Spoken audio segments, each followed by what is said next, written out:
پہلے تو میں اللہ کا شکر کرنا چاہتا ہوں کہ انہوں نے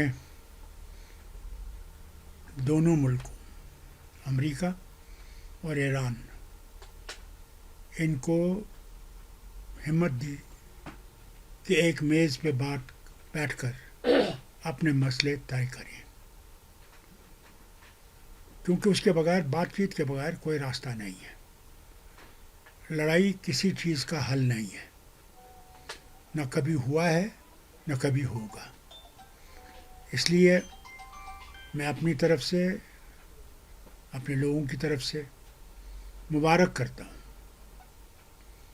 ان سب ملکوں کو جو بیٹھ کے بات چیت کریں گے، اور اللہ سے دعا کرتا ہوں کہ ان کی بات چیت میں امن کی بات ہو، امن آئے، کیونکہ اس لڑائی سے ساری دنیا ملوث ہو گئی ہے۔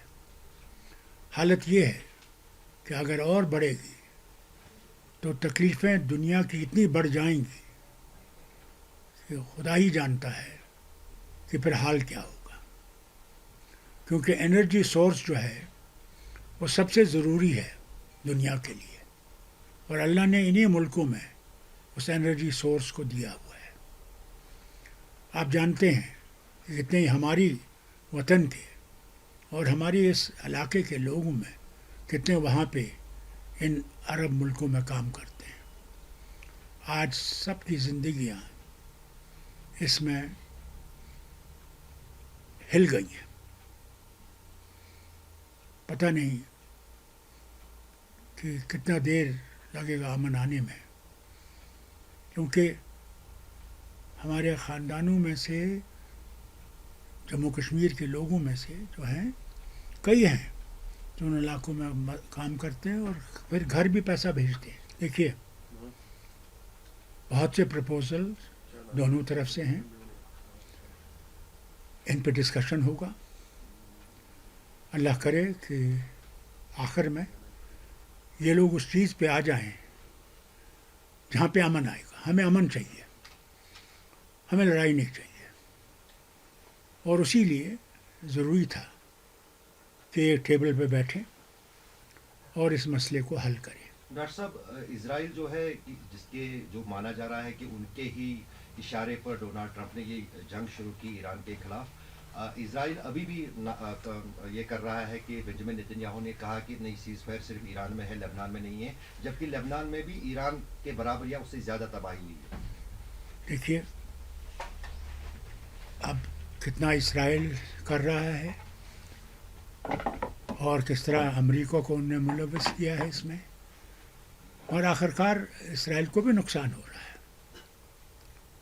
وہ اس سے بچا نہیں ہے، وہاں بھی تباہی کا عالم ہے، اور اس تباہی کو لڑائی سے کم نہیں کر سکتے۔ اور کب تک یہ چلے گا؟ مجھے ایک بات بتائیے، کس لڑائی نے فائدہ دیا ہے؟ کسی لڑائی نے دنیا میں فائدہ نہیں دیا، بلکہ تباہی کو کا اثر آیا۔ اللہ کرے یہ اب بند ہو، اس سے اور تباہی بڑھے نہیں۔ ڈاکٹر صاحب، آپ کی نظر میں اس جنگ میں جیت کس کی ہوئی؟ انسانیت کی، انسانیت کی جیت ہونی چاہیے۔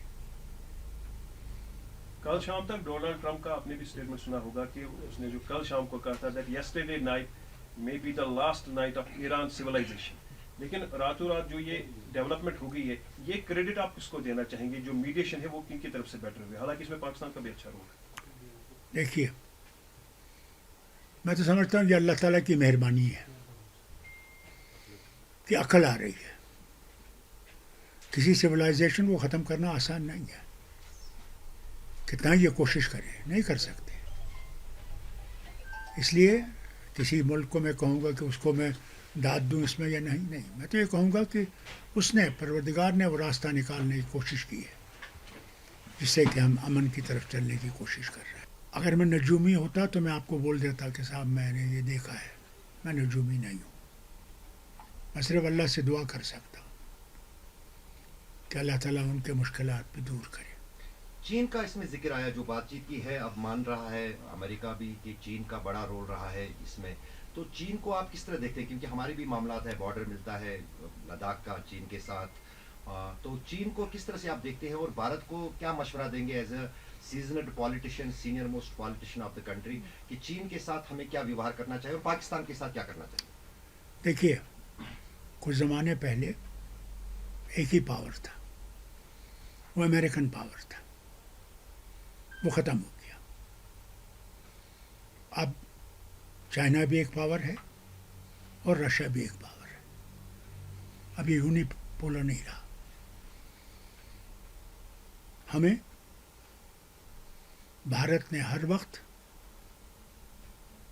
سارے ملکوں کے ساتھ اچھا تعلق رکھا ہے. روس کے ساتھ ہمارا اتنا زبردست تعلق تھا کہ پہلی دفعہ روس نے ہندوستان کے ساتھ معاہدہ کیا، war on India will be war on Russia. کسی ملک سے ذات نہیں کیا. آج بھی وہ کھڑا ہے. چین کے ساتھ بھی ہماری بڑی زبردست دوستی تھی، پنشیل تھا. اگر آپ کو یاد ہوگا، ناصر، ٹیٹو، نہرو، سکارنو، چو ان لائے،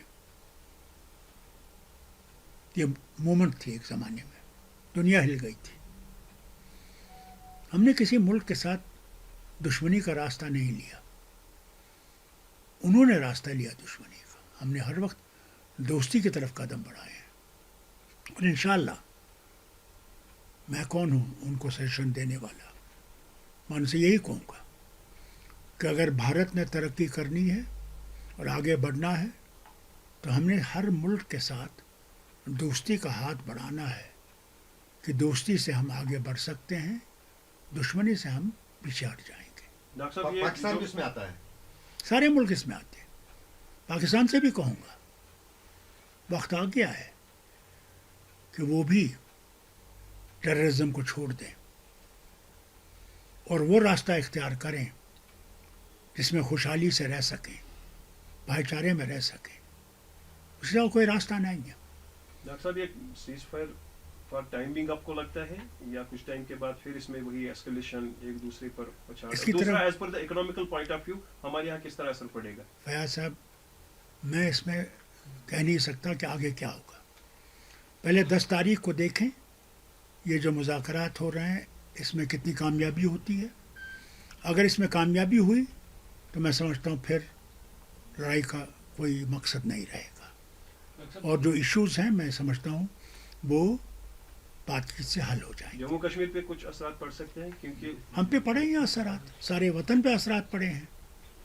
اگر یہ وار چلتا رہے گا تو آپ دیکھیے آپ کی تیل کی قیمت کہاں پہنچے گی. گیس تو ملے گا ہی نہیں. تو کہاں جائیں گے لوگ جن کو اب عادت ہو گئی ہے گیس کے استعمال کرنے کا؟ کہاں سے لکڑی لائیں گے؟ کہاں سے لکڑی کے چولہے چلائیں گے؟ کہاں سے ہمارے بچے جو آج کل گاڑیوں میں اسکول جاتے ہیں وہ اسکول پہنچ سکیں گے؟ اور دور دور کے اسکولوں میں جا رہے ہیں. ہر طرف سے مصیبتیں آئیں گی. ہماری دوائیوں کی قیمتیں آسمان کو چھوئیں گے. غریب کہاں سے لائے گا؟ کیا ہوگا؟ ڈاکٹر صاحب آپ اس کو کس طرح ہینڈل کرنا پڑے گا؟ جیسے آپ خود کہہ رہے ہیں کہ لاکھوں کی تعداد میں لوگ واپس آ گئے فارن کنٹری سے. انشاءاللہ اگر حالات ٹھیک ہو گئے تو مجھے امید ہے کہ تھوڑی دیر میں وہ پھر اپنے واپس جائیں گے، اپنی نوکریوں میں واپس جائیں گے اور پھر سے ان ملکوں کو آباد کریں گے جن میں وہ کام کرتے تھے. اب سے ڈی ڈی فری ڈش کی چینل نمبر 57 پر دیکھیے نیوز نیشن.